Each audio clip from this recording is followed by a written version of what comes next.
Good morning guys. এতিয়া মই ঘৰতে আছোঁ। ঘৰতে চোতালতে চাইকেলখন আনি চলাই আছোঁ আৰু বহুত দিনত চাইকেল চলাব পাই বহুত ভাল লাগিছে।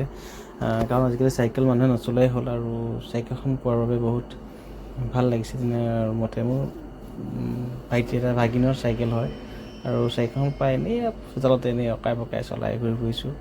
আৰু মিস্ত্ৰী মানুহ এটাতে কাম কৰি আছে, আপোনালোকে দেখিছে সেয়া খিৰিকী কাম কৰি আছে।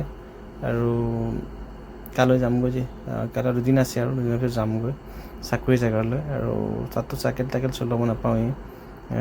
আজিকালি চাইকেল মানুহ নচলাই হ'ল আৰু আজি সকাম পাতিছোঁ। মানে সকামৰ পৰা এয়া আহিলে কি বুলি কয় বৰ্তাহঁত আহিলে সকাম পাতিছোঁ। বহুত দিন হ'ল পুথি চুথি পঢ়োৱা নাই বাবে 5-6জন ভকতক মাতিছোঁ সকাম পাতিবৰ বাবে। ভকতসকল আহিল আৰু আহি পোৱাৰ পিছত সকলোৱে বহি নিজৰ কামবোৰ আৰম্ভ কৰিছে।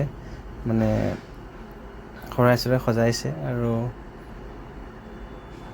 পিছফালে দেউৰীয়ে মাহ প্ৰসাদ ধুই আছে আৰু গোপিনীসকলে ৰুটি বনাবৰ বাবে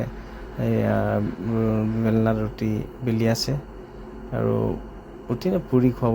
পুৰিৰ বাবে আৰু মোৰ ৱাইফে কামত ব্যস্ত। বৰষুণ পৰিছে অলপ আগত অলপমান। এয়া পুৰি বেলি আছে। সেয়া আমাৰ পিছফালে এয়া চাওক, ভকতে প্ৰসাদ ধুই আছে আৰু এইফালে পুৰি বনাই আছে। এয়ে আমাৰ সকামৰ যা যোগাৰ চলি আছে। 3 মাহ 4 মাহ 5-6 মাহৰ ভিতৰত আমি এখন সকাম পুথি পঢ়াখন পাতোঁ।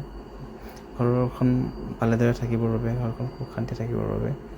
এয়ে আমাৰ ঘৰৰ ৰাস্তাৰ পদূলি।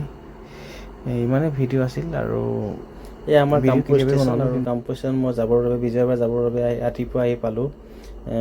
আহি পোৱাৰ পিছত মোক গাঁৱৰ অকণি থ'ব আহিল আৰু থোৱাৰ পিছত আমি ৰৈ আছোঁ আমাৰ ট্ৰেইন আহিবলৈ, কামৰূপ এক্সপ্ৰেছ। আৰু কামৰূপ এক্সপ্ৰেছ ডাইৰেক্ট যাব হাওৰা। হাওৰাৰ পৰা বেলেগ এখন ট্ৰেইন আছে। Bye bye.